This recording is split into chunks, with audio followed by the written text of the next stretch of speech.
So lately, I've been on a building spree. In the past couple of weeks, I have built more than 20 terrariums.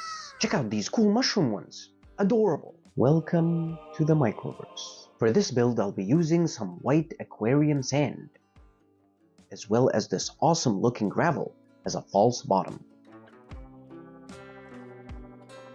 For substrate, I'll be using Substratum, which is similar but not identical to aquasoil. The small openings make it quite challenging to skate, but they also ensure humidity stays in the system. Misting frequency is once every 2 days before airing out the terrarium. The cookie jar cliffs. As for most builds in this video, I'm using Leica as a false bottom and the mesh screen barrier, as well as springtail charcoal to purify the water in the cycle.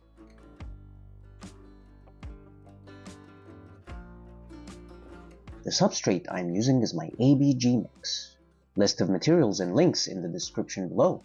I am making a cliff type formation using cork bark. The best thing about these cookie jars is that the lid is transparent, allowing light to go through.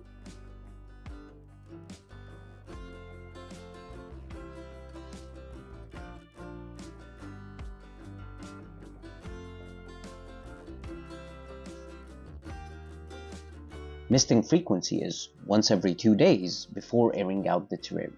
The antique jug. For the false bottom, I'm using black sand. Along with this piece of spiderwood, I added this rock to act as a counterweight for the heavy handle of the jug. I find containers that have a neck or a bottle neck, I guess, make really good candidates for open terrariums because the water doesn't evaporate as much. Misting frequency, daily. Greetings, fellow lifeforms! Have you ever seen one of these videos and thought to yourself, man, it would be really cool if I can just pick up one of these terrariums and put it in my home? On June 8th and 9th, Ottawa will be hosting the Great Ottawa Pet Expo in the EY Center, featuring yours truly. Come by and say hi, or greetings, or huzzah, or ask me to inspect a piece of moss. Small jar with lid. For this one, I'll be using the Substratum as a false bottom, and for the hardscape, I'm using this weird piece of driftwood that I found on Temu. This was another awesome thrift store find.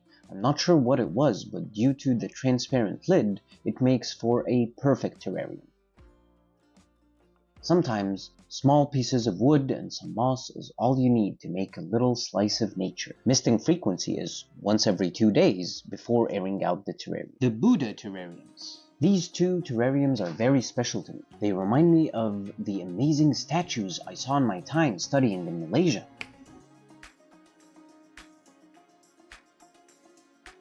Each of these two Buddha statues are holding a bowl. One will be filled with a string of turtles, and the other shall be filled with a string of frogs, or the oak leaf creeping fig.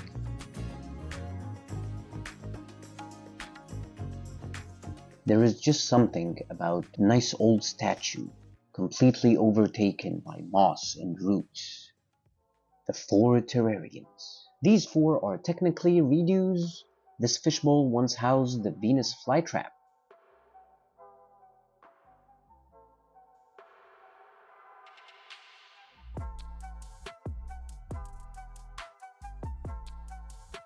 It occurs to me that I have not mentioned the mosses in this video in the slightest. For all of these terrariums, I am using a mix of string moss, a variety of star moss, and some hypnum moss, as well as some teeny tiny thread moss.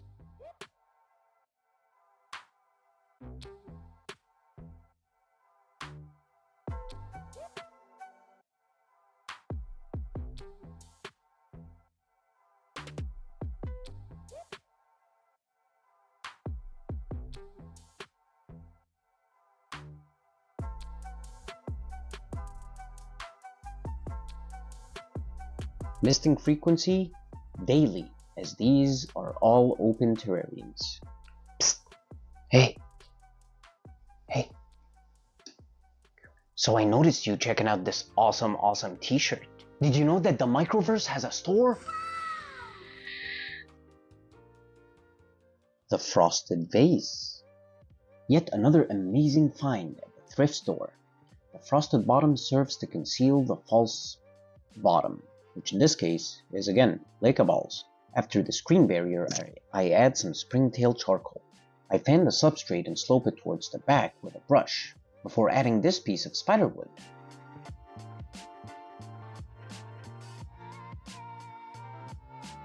I then add some more substrate towards the back to create a better sense of depth.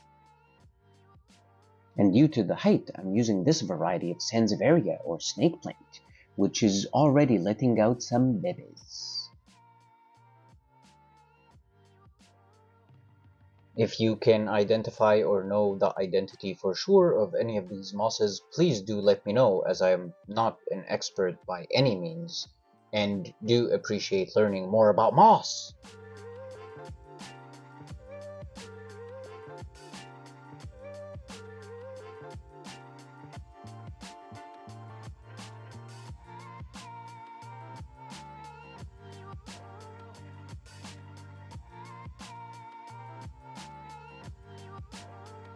Misting frequency, daily. The Old Forest. Now this is a very special terrarium, easily one of the best finds from the thrift store. I think it's meant to be a large candle holder, reminiscent of an old lamp.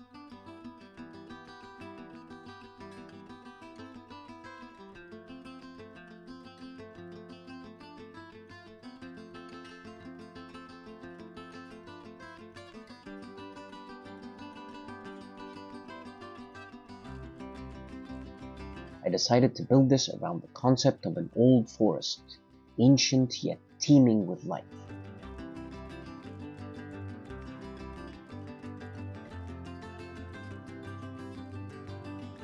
The path leads to the farthest tree, almost touching the horizon. I wanted to add some Ficus pumila, Persifolia, to the tops of these trees, to hopefully fill in and resemble large oak trees. But they did not survive, as I have super glued them on, and I don't think that's the best method to do so. I'll be experimenting with this one and see what works best for the result that I want. What I would like to happen is have a lush canopy of Ficus pumila, acting sort of as miniature oaks. The closest thing to getting an oak tree in a terrarium without getting an actual bonsai oak tree. No matter how many of these terrariums I build, I'm always eagerly awaiting to see how they grow and evolve. Truly living art. If you want to see me build some more living art, click here. And if you want to see some more shenanigans, here's a playlist. And if you haven't done so yet, you shall subscribe.